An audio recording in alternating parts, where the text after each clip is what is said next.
ভিক্ষুক রাস্তা দিয়া যায় আর জমিদারের পুত্রবধূও যায়। একজন সামনের থেকে আসতেছে, একজন সামনের দিকে যাইতেছে। দুইজনের ক্রসিং এর সময় ভিক্ষুকের গায়ের কাদা জমিদারের পুত্রবধূর গায়ে লেগে গেছে। সে দুনিয়া আন্দার করে ফেলছে, স্বামীকে টাইকা নিয়ে আসছে, বলছে ভিক্ষুক আমার কাপড় নষ্ট করে দিছে। সে শুধু ভিক্ষুক ছিল না, বৃদ্ধ ছিল। বৃদ্ধ ছিল না শুধু, জীর্ণ ছিল, শীর্ণ ছিল। শরীরে কাপড় ছিল না, ফাটা চিরা কাপড় ছিল।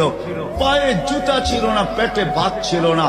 জমিদারের পুত্র সইতে পারে নাই, যৌবনী শক্তি সয়তো সয় কি কইরা তার স্ত্রীর গায়ে ভিক্ষুকের কাদা। বস সমগ্র শক্তিকে হাতে জমা করা, একত্র করা বৃদ্ধের গালে বসায়। বৃদ্ধ কিচ্ছু বলে নাই, শুধু উপরের দিকে তাকায় দুই তিনটা শব্দ উচ্চারণ করছেন। শব্দগুলা হলো ইয়া আল্লাহ।